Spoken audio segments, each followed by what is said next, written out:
All right, buckle up, everyone, because today we're tackling a big question. Sounds intriguing. It is, it is.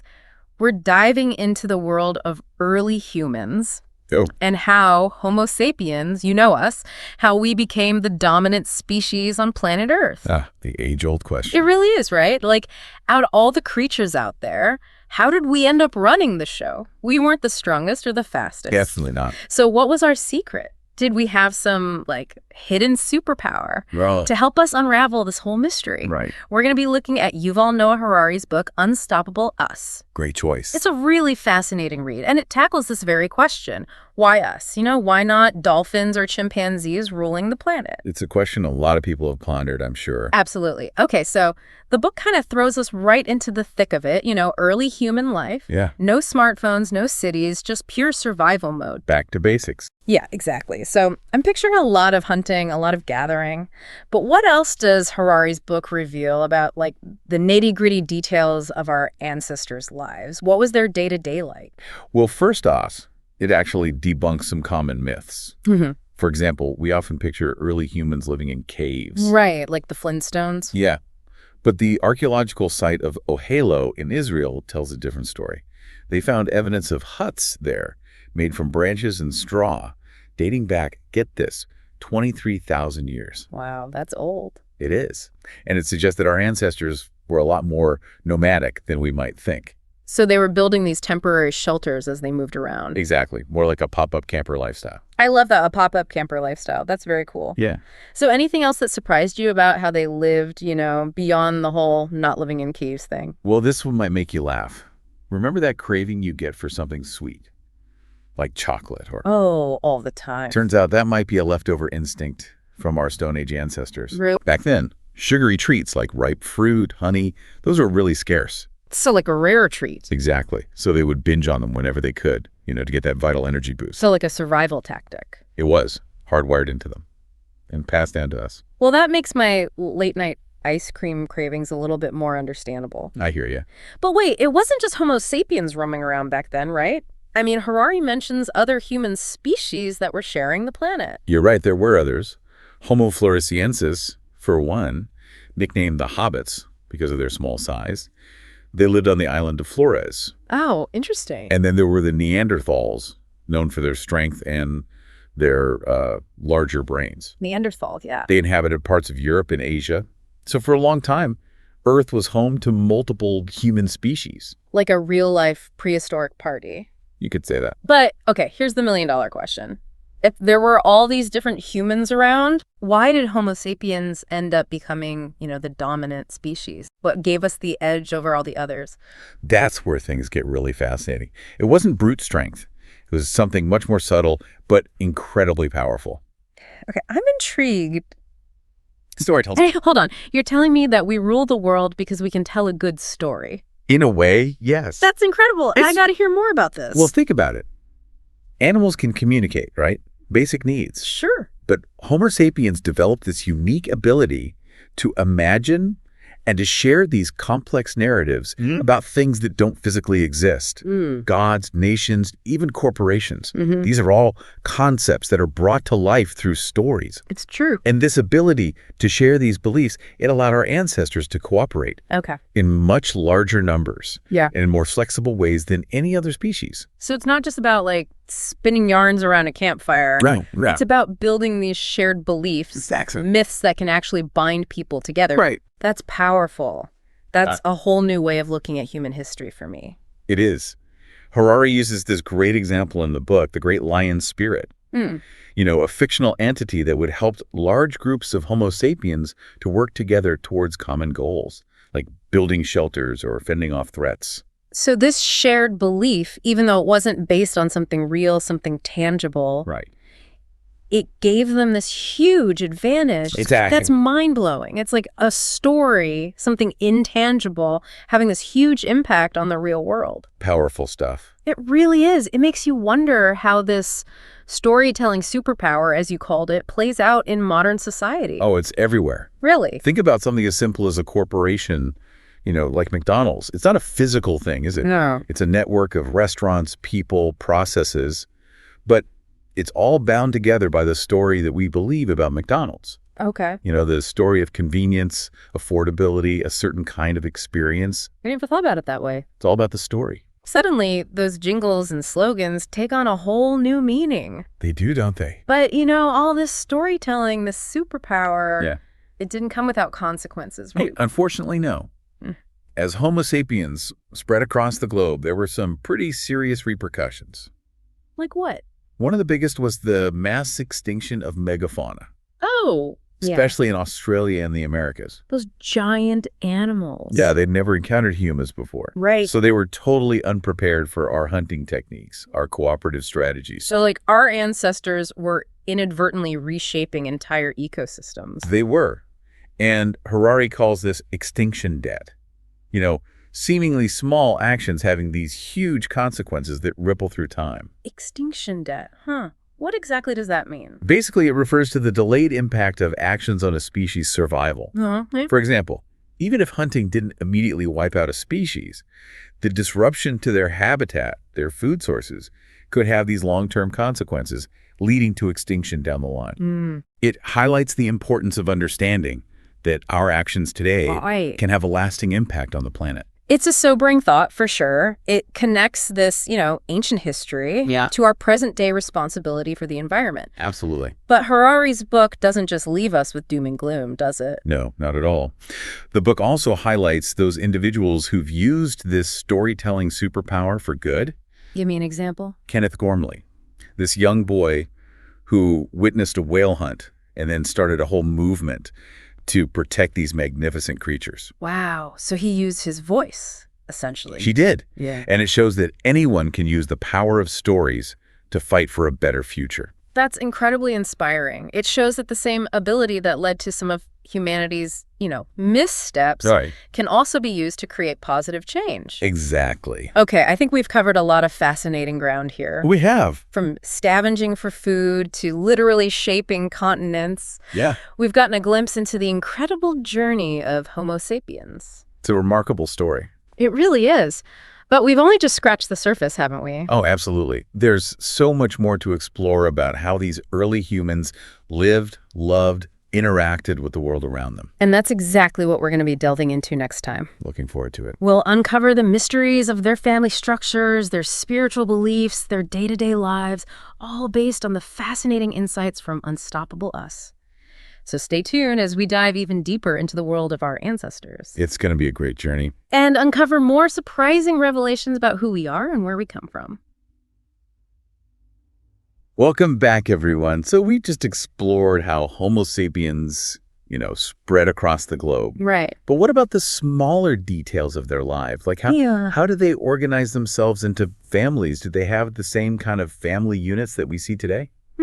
Well, it's easy to picture, a nuclear family gathered around a fire. Yeah. But Harari's book, Unstoppable Us, Right. suggests that things were probably a lot more fluid back then. More fluid. Yeah, the concept of family, it wasn't static. It evolved over time, and it differed across different tribes and groups. So instead of a fixed picture, we have this evolving tapestry of relationships. Exactly. But how do we even begin to piece together this puzzle of Stone Age families when we don't have written records or photographs? Well, that's where archaeology comes in. Okay. It's like their time machine. I like that. And Unstoppable Us mentions these really intriguing discoveries. Yeah. Like handprints found on rocks and cave walls. Literal prints? Yeah.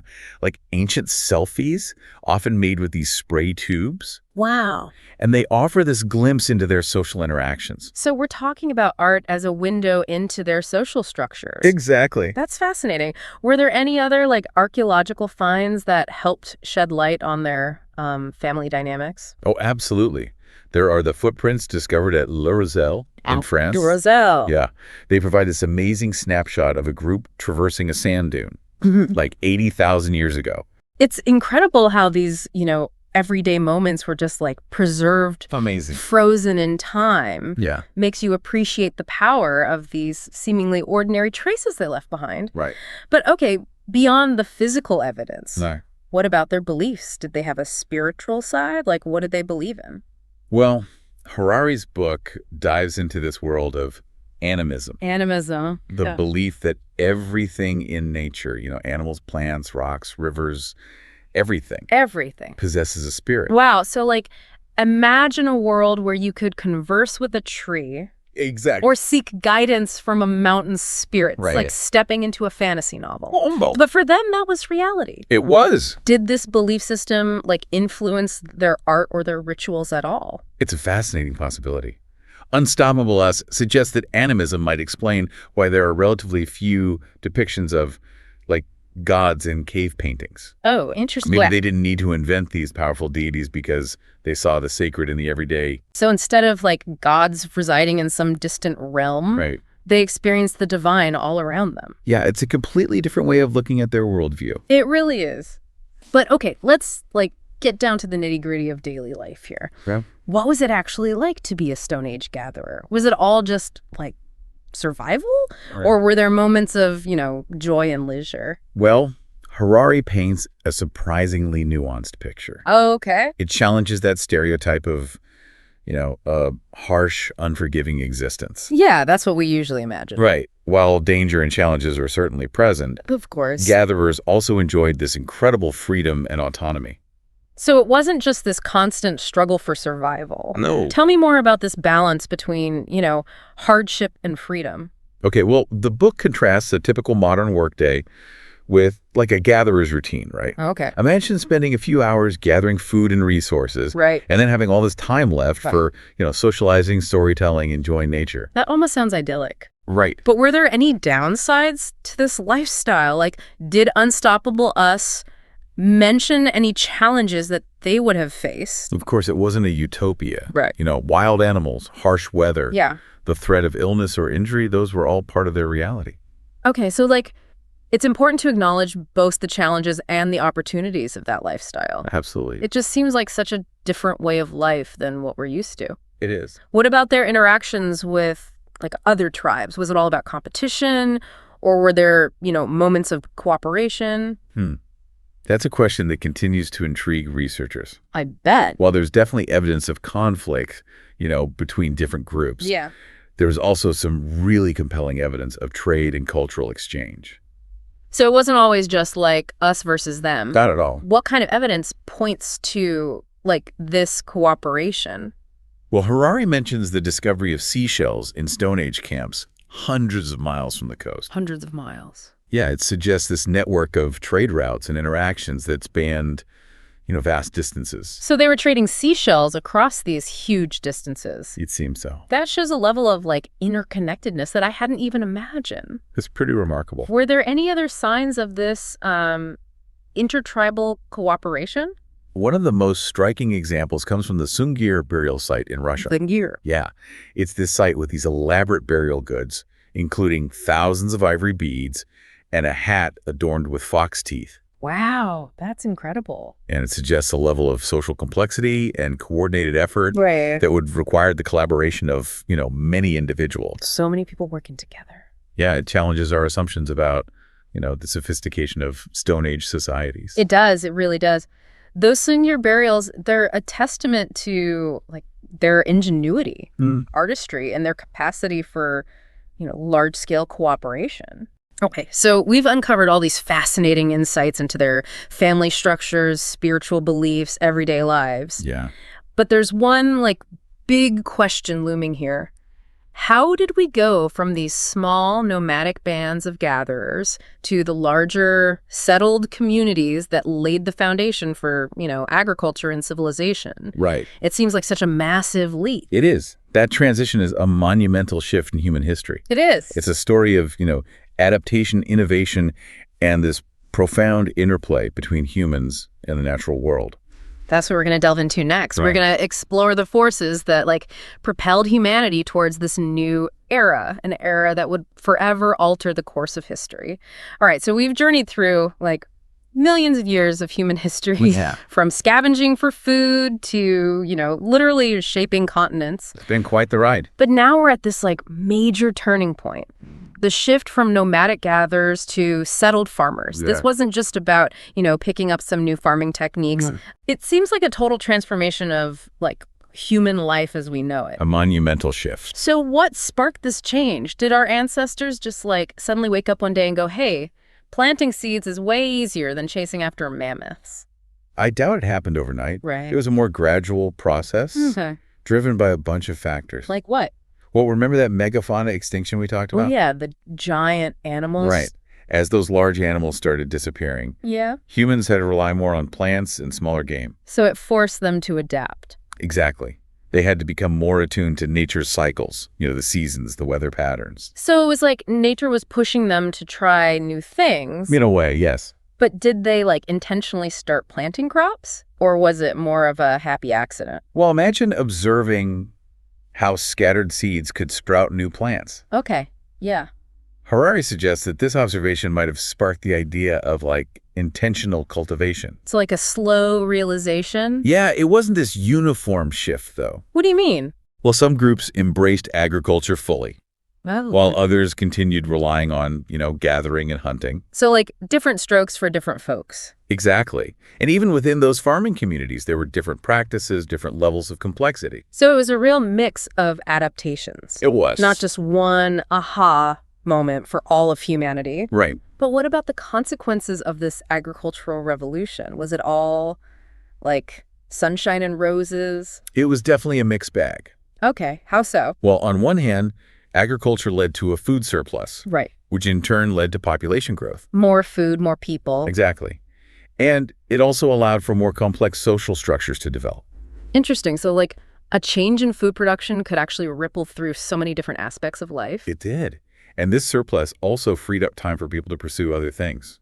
Like what? Art, new technologies, things like that. So it wasn't all just about toiling in the fields all day? No, not at all. But did this surplus, the stability, did it come at a cost? Unfortunately, yes. There were some downsides. Like what? Well, Unstoppable Slants points out that reliance on just a few crops made communities vulnerable. Vulnerable to what? Famine, if those crops failed. Oh, right. If there was a drought or a disease. Exactly. And competition for land and resources, that likely increased too. Which probably led to conflict. Probably. It's like progress often comes with these trade-offs. It makes you wonder if those early farmers even realized the long-term consequences of this whole shift. It's a good question. It is, right? Were they thinking about sustainability? It's hard to know for sure. Another significant consequence was the changing relationship with nature. Okay. As humans cultivated crops and domesticated animals, Yeah. they started seeing themselves as separate from nature, in control of it, rather than a part of it. It's a big shift in perspective, almost like setting the stage for how we view and exploit the environment today. You could say that. But, Harari emphasizes that agriculture itself wasn't inherently good or bad. Right. It's a tool. A tool with the potential for both benefit and harm. Exactly. It all depends on how we use it. So how do we go from those early villages to, these sprawling empires and civilizations? Good question. Unstoppable Us points to a few crucial factors. Okay, I'm listening. One of the biggest is writing. Writing, okay. It allowed for knowledge, laws, stories to be recorded, transmitted. So, sharing information on a whole new level? Exactly. It fostered communication and social organization on a much larger scale. Imagine trying to run an empire without any written records. Oh, chaos. Total chaos cities also played a key role. Right, they did, yeah.